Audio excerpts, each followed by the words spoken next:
Ngerasa terbebani nggak sih sama tekanan-tekanan head comment yang banding-bandingin gitu?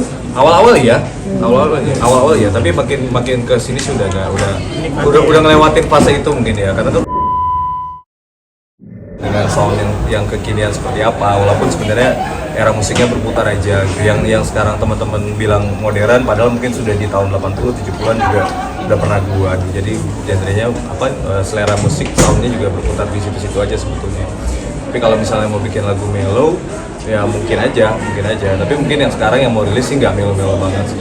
Tapi nanti misalnya kita rilis full album tahun depan, mudah-mudahan pasti ada lagu mellownya juga ada, lagu upbeatnya juga ada. Terus kayak mau ngomongin ini dong, nanya soal sekarang tuh manggung tuh dalam sebulan berapa kali sih? 16 kali. 16 kali. Dibandingin sama dulu gimana?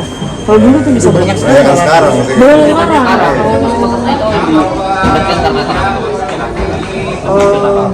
Event lebih banyak.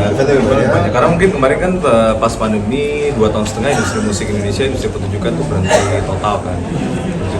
Jadi begitu selesai pandemi, teman-teman event organizer juga banyak yang buat event. Hampir semua acara memerlukan sebuah pertunjukan musik untuk memeriahkan eventnya, memeriahkan acaranya. Jadi ya wajar aja sih sekarang jadi lebih banyak acara. Mungkin juga packaging atau branding yang kita tawarkan sekarang mungkin lebih dilihat bisa juga. Jadi kadang-kadang ada yang cukup membuat kita surprise, kayak kita main di pensinya SMP misalnya itu. Jadi ya buat ada band sih ya kayaknya berarti di era yang sekarang pun kita diterima. Oke, kalau kayak penghasilan sendiri, bocoran dong, worth it nggak sih untuk seorang ada band gitu dengan manggung sebanyak itu gitu? Worth it. Gitu. Terus kayak kan nggak worth it nih. Kalau saya bilang nggak worth it pasti diangkat itu kan. terus kayak kita nggak perlu Ya kembali lah ya, maksudnya worth it nggak worth it kan tergantung ya. Tapi kita puas dengan apa yang kita dapatkan dari hobi kita main musik. Kita bekerja secara profesional dengan musik, kita happy dengan hasilnya, kita happy. Bersyukur ya, kemudian Iya, katanya kalau bersyukur ditambah. Betul. Tapi maaf nih, kayak seorang Lila, adaptasinya gimana nih dari band? Ya beradaptasi. Naga sorry. Adaptasi dari band yang sebelumnya sama yang sekarang gimana? Berproses pasti ya, berproses dari awal dulu bergabung, kebetulan pas memang official bergabung dengan Ada Band itu pas pandemi ya, jadi kita juga stop juga 2 tahunan lebih, mulai efektif tuh di pertengahan tahun 2022. Sebenarnya bukan hanya beradaptasi dengan Ada Band ya, tapi beradaptasi kembali dengan panggung juga. Sempat 2,5 tahun kita nggak ngerasain panggungan, kayaknya bukan dialami sama vokalis aja sih, sama semua personil yang lain juga. Kita sempat kagum juga awal-awal, aku juga sempat harus les vokal lagi, sempat harus olahraga lagi, nyesuaiin stamina lagi. Jadi berprosesnya mengalir aja, dan alhamdulillahnya didukung juga sama Mas Dika, Mas Adi, Mas Marsal yang hari ini nggak ikut. Jadi Ada Band sendiri kan memang bukan hanya vokalisnya kan, tapi semuanya. Jadi karakter Mas Dika, karakter Mas Adi, karakter Mas Marsal semuanya juga ikut mewarnai Ada Band. Aku tinggal istilahnya sebagai MC aja sih di atas panggung.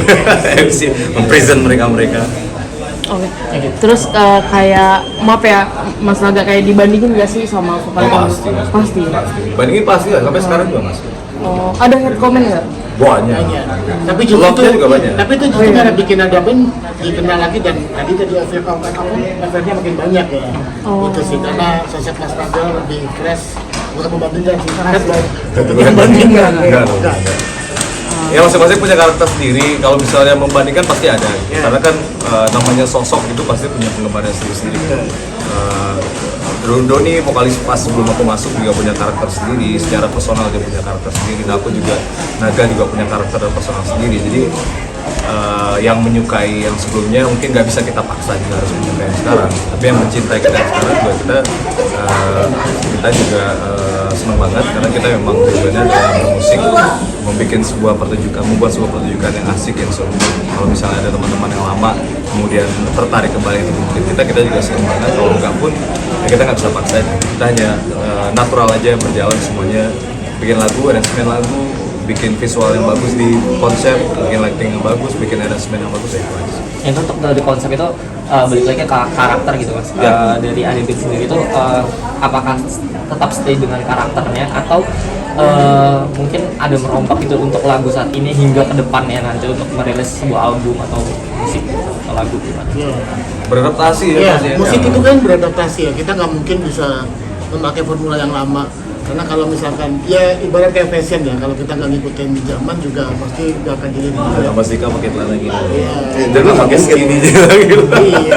Itu bagian dari beradaptasi. Balik lagi. Iya, balik lagi. Kita nggak bakal bisa nolak perubahan. tapi ya kita berubah itu kan bisa jadi nggak cocok atau berubah bisa jadi lebih baik kan untuk zaman ini. Jadi pasti menyesuaikan. Berkarya juga sama. Nah tadi terus juga gimana tadi mendapatkan setiap bulan itu 16 kali job gitu. Pernah nggak sih ngerasa ada band itu berada pada titik terendah sehingga kayak dalam sebulan cuma beberapa job gitu, pernah nggak sih kayak gitu? Pernah ya. Pernah. Itu berada pada titik terendah banget gitu di fase apa gitu? Iya saat waktu kita dengan formasi seperti yang saat Ya, pandemi ini juga kan. pandemi juga, terus juga pasti beradaptasi kan. Beradaptasi itu artinya termasuk karya kita dan juga orang terima. Ya. Oh ternyata ada band masih ada. Oh, formasi yang sekarang gimana nih? Kira-kira live performnya gimana? Bisa menghibur audiens atau enggak atau gimana kan juga berproses ya. Bahkan masih ada yang masih belum tahu ya. Masih belum vokasnya sekarang bukan ini lagi. Masih ada. Masih ada yang belum tahu. Masih berproses terus ya. Gitu. Terakhir dong, ngerasa terbebani nggak sih sama tekanan-tekanan head comment yang banding-bandingin gitu? Awal-awal ya, awal-awal ya. Tapi makin ke sini sudah nggak, udah ngelewatin fase itu mungkin ya. Karena kan udah dari tahun 2022 pertengahan sampai sekarang juga udah udah cukup lama. Kita juga udah merilis beberapa karya yang baru. Terus kita juga udah manggung, udah cukup banyak panggung yang kita lewatin juga. Terus responnya bagus. Jadi kita udah melewati fase itu sih, udah melewati fase yang merasa terbebani udah. Kita udah ada di fase yang benar-benar mencurahkan semua energinya buat karya yang baru. Jadi cuekin aja gitu. Karena perbandingannya juga banyak kan yang memuji daripada yang menekan ya sekarang. Sebenarnya bukan, iya itu. Sebenarnya kalau cuekin sih nggak juga lah ya. Namanya era sosial media itu kan bedanya kalau dulu mungkin kita nggak bisa punya hubungan, ada yang suka, ada yang nggak suka, tapi kita nggak tahu karena mereka nggak bisa komen langsung. Kalau sekarang kan semuanya bisa kita baca langsung. Yang suka kelihatan, yang nggak suka kelihatan, bahkan kadang-kadang yang suka diam-diam aja gitu, yang nggak suka lebih ngomong. Tapi kalau memang komentarnya cukup masuk akal, malah kita jadikan masukan, kita jadikan motivasi. Oh iya juga ya, berarti kita harus perbaiki di sisi. Oke, siap. Makasih ya. Ya. Terima kasih Mas, sukses selalu.